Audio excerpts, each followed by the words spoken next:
नमस्कार, मैं कमलेश कबीर आपका एक बार फिर स्वागत करता हूं इस नए एपिसोड में। आज के इस एपिसोड में हम बात करेंगे गांधी परिवार की, क्योंकि इस वक्त सोनिया गांधी और राहुल गांधी या हम कहें कि गांधी परिवार के खिलाफ नेशनल हेराल्ड केस जो है वो अदालत में चल रहा है। और अदालत में आज अभिषेक मनु सिंघवी ने राहुल गांधी और सोनिया गांधी की तरफ से या हम कहें कि गांधी परिवार की तरफ से कुछ दलीलें पेश की। अब इसको लेकर, क्योंकि वामपंथी मीडिया वो एजेंसियों का दुरुपयोग का मामला जो है वो लगातार उठाते हैं और लगातार जो है वो देश को भ्रमित करने का प्रयास किया जाता है कि कैसे भारतीय जनता पार्टी की सरकार एजेंसियों का दुरुपयोग कर रही है। अब इतिहास गवाह है कि कौन सी सरकार ने किस तरीके से एजेंसियों का दुरुपयोग किया और हम कई बार जो है वो इनको लेकर बात भी कर चुके हैं।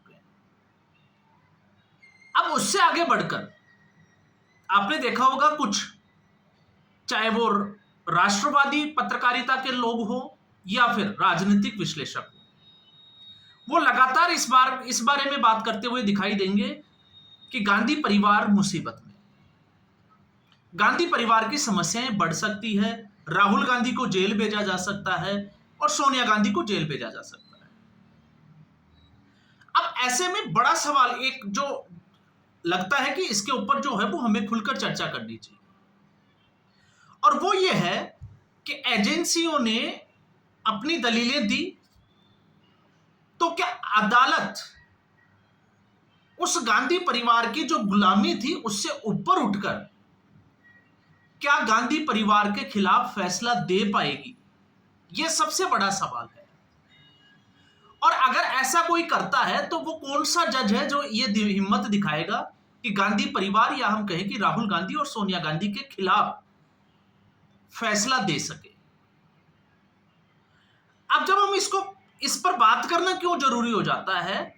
बात करना इसलिए जरूरी हो जाता है क्योंकि ये पहला मामला नहीं है।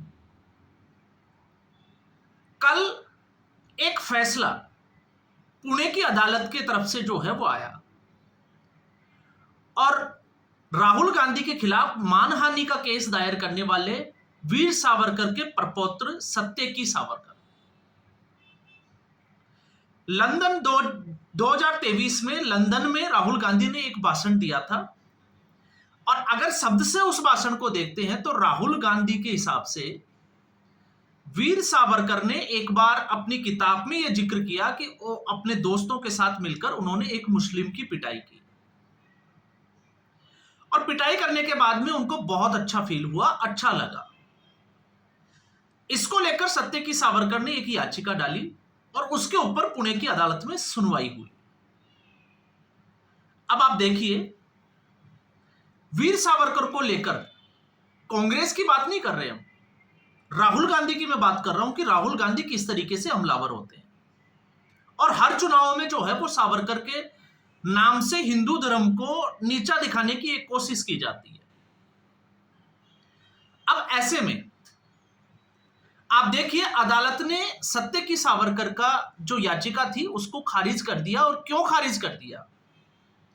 उसमें संविधान के अनुच्छेद 20 की जो क्लोज 3 है, या हम कहें कि इंडियन कॉन्स्टिट्यूशन के आर्टिकल 20 का जो क्लोज नंबर 3 है उसका हवाला देते हुए, और क्लोज 3 क्या कहता है? क्लोज 3 जो है वो मौलिक अधिकारों से जुड़ा हुआ है। उसके तहत कोई भी आरोपी अपने खिलाफ जो है वो बयान नहीं दे सकता, गवाह बनने के लिए उसको मजबूर नहीं किया जा सकता। ये एक बड़ा जो है वो इंटरेस्टिंग एक मौलिक अधिकार है, और उसका हवाला देते हुए पुणे की अदालत ने राहुल गांधी के खिलाफ उस याचिका को खारिज कर दिया। अब आप देखिए, राहुल गांधी ये कहते हैं कि वीर सावरकर ने अपनी किताब में ये लिखा कि उन्होंने मुस्लिम की पिटाई की, तो क्या ये भ्रमित करने वाला बयान नहीं है? ऐसे बयान के ऊपर तो वैसे कोर्ट को जो है वो स्वतः संज्ञान लेना चाहिए, लेकिन हम स्वतः संज्ञान की बात नहीं कर रहे हैं। हम बात कर रहे हैं कि जिस व्यक्ति ने किताब का हवाला दिया, तो आखिर अगर उसके खिलाफ कोई याचिका लगाई गई है तो उसको प्रूव करने का काम जो है, उसको साबित करने का काम किसका होगा? आरोपी का, या जिसने मानहानि का केस किया उसका? तो यहां पर आरोपी को यह साबित करना था कि पर्टिकुलर इस टाइटल की बुक में वीर सावरकर ने यह बात लिखी थी, और अगर नहीं लिखा तो इसका मतलब राहुल गांधी जो है वो लगातार झूठ बोलते हैं। अब ऐसी स्थिति में जब हम गांधी परिवार की मानसिकता की बात करते हैं और फिर अदालती फैसलों की बात करते हैं, तो वीर सावरकर के नाम से हजारों बार जो है वो राहुल गांधी ने भारतीय जनता पार्टी और हिंदू धर्म के ऊपर हमला बोला। तो वीर सावरकर के अगर आप देखोगे, आप विश्लेषण करने की कोशिश करोगे तो आपके समझ में आएगा। वीर सावरकर लंदन में रहकर एक सशस्त्र क्रांति की जो है वो शुरुआत करना और साथ में हिंदू विचारधारा को आगे ले जाना, और इसी को लेकर एक बुक उन्होंने लिखी, the Indian war of independence 1857। और ये एक ऐसी बुक थी जिससे ब्रिटिश सरकार हिल गई थी, और ब्रिटिश सरकार ने इस बुक का मतलब उन्होंने अपने खिलाफ जो है वो षड्यंत्र माना। और उनके जो लेखन थे वो इतने क्रांतिकारी थे कि नासिक के कलेक्टर जैक्सन की हत्या कर दी जाती है, और हत्या के षड्यंत्र में 1910 में वीर सावरकर को गिरफ्तार कर लिया जाता है। उसके बाद 1911 में वीर सावरकर को सजा सुनाई जाती है आजीवन कारावास की, 50 साल के लिए 2 बार सजा सुनाई जाती है, और अंडमान निकोबार की सेलुलर जेल भेज दिया जाता है, जहां पर आपको पता ही होगा जिस तरीके से कोल्लू का जो बैल होता है, बैल की जगह सावरकर को जोता जाता था, कैदियों को जोता जाता था। एक छोटी सी कोठरी में उनको रखा जाता था जहां पर सीमित मात्रा में पानी दिया जाता था, मतलब पानी भी, और उसी कमरे में जो है वो उनको टॉयलेट और लेटरिन पास करना होता था, स्टूल। तो आप सोच के देखिए कि उनकी स्थिति उस जेल में क्या होगी। अब सवाल खड़ा यह होता है कि गांधी परिवार जो अब लगातार सावरकर के ऊपर जो है वो माफी वीर कहकर या अंग्रेजों की मुखबिरी करने वाला जो है वो बताकर हमला करते हैं, तो फिर आप सोच के देखिए कि कांग्रेस पार्टी की स्थापना ही क्यों हुई। तो 1857 की क्रांति की जब हम इस बुक की बात करते हैं, तो 1857 की क्रांति में जिस तरीके से भारतीय संस्कृति को हवाला देकर, या हम कहें कि एक समुदाय विशेष ने अंग्रेजों के खिलाफ बगावत की, उसमें साधु संत सम्मिलित थे, और इस बगावत को रोकने के लिए अंग्रेजों को एक ऐसी संस्था की जरूरत थी जिसको रिप्रेजेंट करने वाले या उसके सदस्य मेंबर जो है वो भारतीय हो, ताकि उनको सीधी जो है वो लड़ाई ना लड़े, और वो भारतीय जो है वो अंग्रेजों के लिए काम करे। और इसके लिए कांग्रेस की स्थापना की गई 1885 में, और आपको पता ही होगा पहले जो अध्यक्ष बने वो A.O. हुम बने, और अब उसके बाद में आप देख रहे हो किस तरीके से। तो कांग्रेस पार्टी की स्थापना क्यों की गई ये आपको समझ में आ गया होगा। कांग्रेस पार्टी की स्थापना की गई तो उसके बाद में आप देखिए, एक व्यक्ति को 2 बार काला पानी की सजा। आखिर महात्मा गांधी और जवाहरलाल नेहरू, जिनको इस देश में जो है वो इस तरीके से पढ़ाया जाता है कि उनसे बड़ा जो है वो कोई स्वतंत्रता सेनानी नहीं था, तो आखिर उनको अंडमान निकोबार की सेलुलर जेल क्यों नहीं भेजा गया। और बड़ी इंटरेस्टिंग सी बात मैं बता देता हूं, पुणे में, क्योंकि ये पुणे की अदालत का ही एक फैसला है, तो पुणे में एक जगह का नाम है आगा खां पैलेस। आप उस जगह को देखोगे जहां पर महात्मा गांधी को कुछ दिनों के लिए नजरबंद रखा गया था। तो महात्मा गांधी को ऐसी जगह और वीर सावरकर को वहां पर, और वीर सावरकर ही नहीं और भी कैदियों ने जो है वो माफीनामा लिखा था, क्योंकि जेल से बाहर निकलने का यही एक तरीका होता था।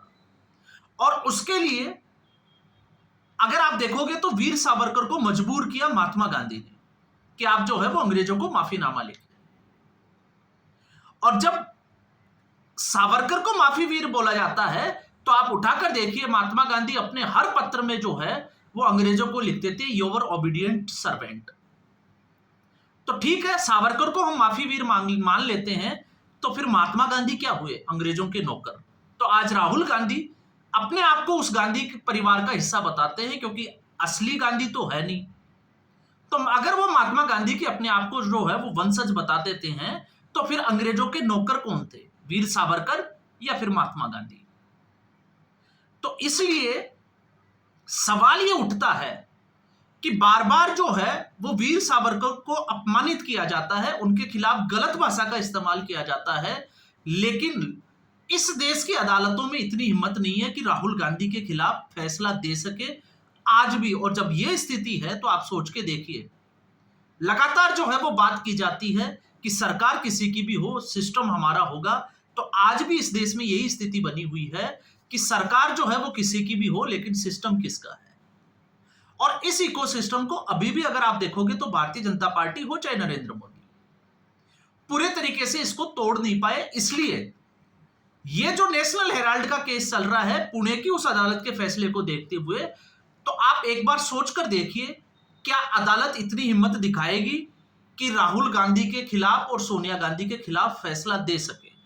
और अगर ऐसा होता है तो ये अपने आप में जो है वो एक ऐतिहासिक फैसला होगा, एक बड़ा ही रोचक फैसला होगा, जिसकी उम्मीद विशेष तौर से अगर हम देखें तो ईडी चाहे कितनी ही मजबूत दलीलें दे, लेकिन लगता नहीं है कि इनके खिलाफ जो है वो इस तरीके का कोई कठोर फैसला अदालत दे पाएगी। जबकि सीधे तौर से यंग इंडिया लिमिटेड हो, चाहे राहुल गांधी की नागरिकता, दोहरी नागरिकता की बात हो, या फिर जिस तरीके से नेशनल हेराल्ड की संपत्ति को जो है वो शेयर होल्डर बनकर अपनी तरफ करने की एक पूरी कोशिश की गई, जिसके प्रमाण जो है वो आपको पता ही होगा, मौजूद है, साक्ष्य मौजूद है। और उसके बाद पहले तो फैसलों में देरी होना, और फिर देरी होने के बाद में सबसे बड़ा सवाल यह है कि इस तरीके की बात करना। तो इसलिए मुझे लगा कि इसके ऊपर जो है वो बात करना जरूरी है। तो आपकी क्या राय है, आप जरूर बताएं। और अगर आपको ये वीडियो पसंद आए तो वीडियो को लाइक करें, शेयर करें, चैनल जरूर सब्सक्राइब करें। धन्यवाद।